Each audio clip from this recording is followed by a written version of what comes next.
Tell me, as a child, how often were you allowed to openly share your feelings? How open were your mom and your dad to sadness? And so right now, as an adult, you're self-parenting and you're like, yep, no feelings, suppress, repress, depress. And then you wonder why you're disconnected. Of course you're disconnected. You were taught to be connected means you were going to get in trouble if you brought the sadness. You were going to be told you were wrong. Don't talk, don't trust, don't feel. You're like, what's wrong with me? Why am I so disconnected? Because it's your comfort zone. It's what you're used to. You judge certain feelings that you shouldn't have them. So you end up innocently suppressing, repressing, and depressing them. I don't want to feel this sad. And we think this is the way it should be. This is our normal. And then when we begin to break out of it, we feel alone, right? That's the family system. We lie, don't talk, don't trust, don't feel. And then people want to make you wrong. You're the problem. And it's really why having a community like this is so important, because otherwise we just go into the shitter and we don't even necessarily know why. We just go into the patterns of what is wrong with me. I'm unworthy. I'm unlovable. Nothing is wrong with you. Okay? This is how can we learn to create a deeper environment of connection if that's what we are hungry for, if that's what we want. Am I connected?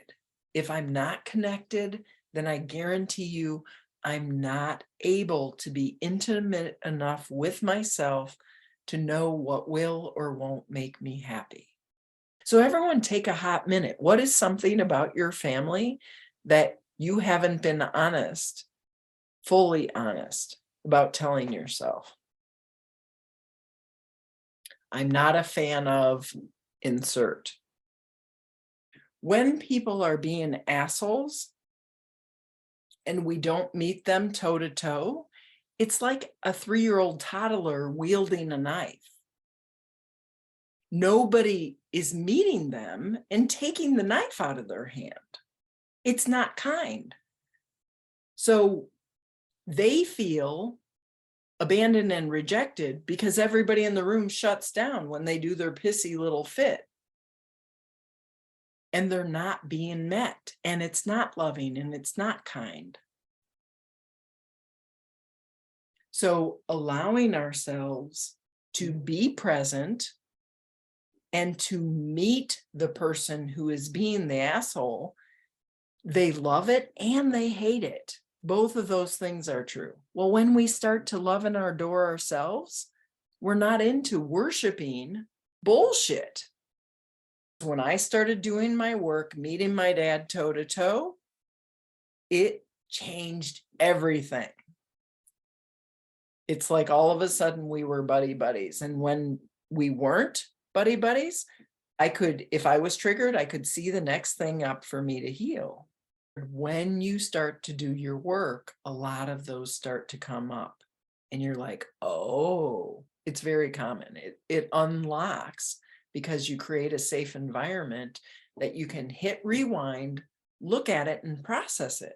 So you can keep the lesson and let go of the pain and struggle. And now you're like, okay, I'm over it. I want a new way. And we often need support for the new way. It doesn't make you less than, it doesn't make you ignorant, an idiot, or broken. You are whole.